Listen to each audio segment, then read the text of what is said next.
नमस्कार। प्रस्तुत है आज का चिंतन।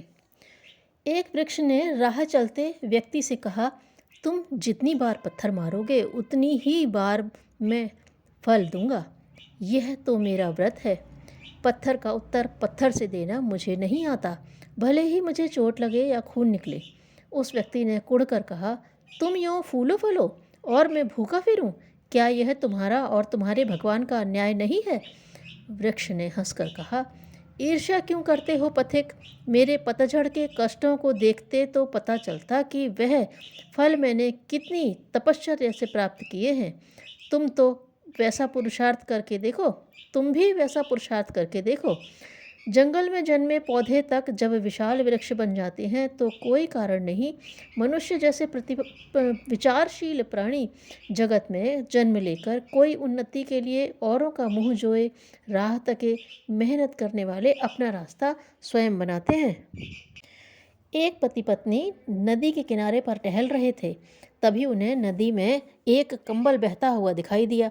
व्यक्ति को लोभ आ गया और वह उसे निकालने कूद गया। तैराकी पर भरोसा था, सोचा जरा सी देर में ले आऊँगा, पर वह कंबल के साथ साथ बहने डूबने उतराने लगा। पत्नी किनारे से चिल्लाई, जल्दी से किनारे आ जाओ, यदि कंबल नहीं खींचता तो छोड़कर लौट आओ। पति चीखा, मैं तो कब से लौट आता, पर कंबल की पकड़ से छूट नहीं पा रहा हूँ। वास्तव में वह कंबल नहीं, रीछ था। उसकी पकड़ से छूटना कहाँ संभव था? वासना, तृष्णा आदि को व्यक्ति इसी प्रकार अपने काबू में करने के भ्रम में पकड़ता है। काबू में न कर पाने पर छोड़ भागने का प्रयास करता है, परंतु फिर छूटना इसी प्रकार कठिन हो जाता है। एक नदी के किनारे ऊंट और गधा नदी पार करने के लिए खड़े थे। ऊंट नदी में अंदर गया और उस पार हो गया।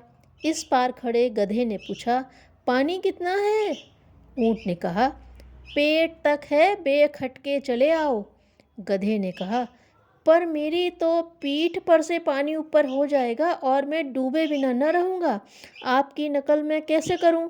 मुझे तो अपनी हैसियत देखकर चलना है। गधा बेवकूफ़ी का पर्यायवाची रूप भले ही माना जाता हो, पर इतनी समझ उसमें भी है कि वह अनुकरण सोच समझ कर करता है। विचारशील लोग जहाँ पर हैं वहीं से आगे बढ़ने की बात सोचते हैं, दूसरों की नकल नहीं करते।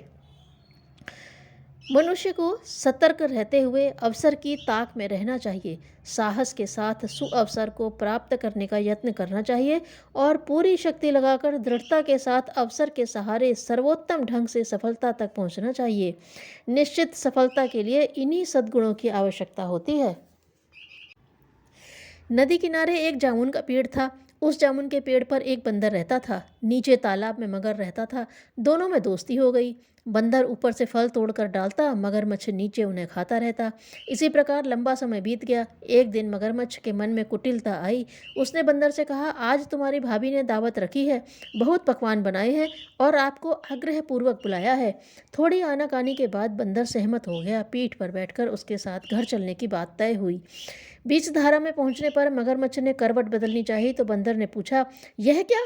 मगरमच्छ ने असली बात बताई, जो नित्य ही ऐसे स्वादिष्ट फल खाता है उसका कलेजा भी वैसा ही स्वादिष्ट होगा, सो तुम्हें खाने के लिए ही घर ले जाने का बहाना बनाया था। बंदर मगरमच्छ की धूर्तता देखकर आक्रोश से भर गया, किंतु घबराया नहीं। उसने सूझबूझ से काम लिया और जोर से हंस पड़ा। बोला, मूर्ख, इतनी सी बात थी तो कहा क्यों नहीं? मैं तो कलेजा पेड़ पर ही सूखता छोड़ आया, अब खाएगा क्या? मगरमच्छ ने सोचा, अब क्या करना चाहिए। बोला, चलो लौटकर चलते हैं और कलेजा लेकर फिर वापस आया जाए। किनारे पर पहुंचकर बंदर उछलकर पेड़ पर जा बैठा। इस प्रकार बुद्धि से काम लिया और जान बचाई। जैसा भी किसी का बाहर का व्यवहार नजर आता है, कोई ज़रूरी नहीं कि वह अंदर से भी वैसा ही हो। धन्यवाद।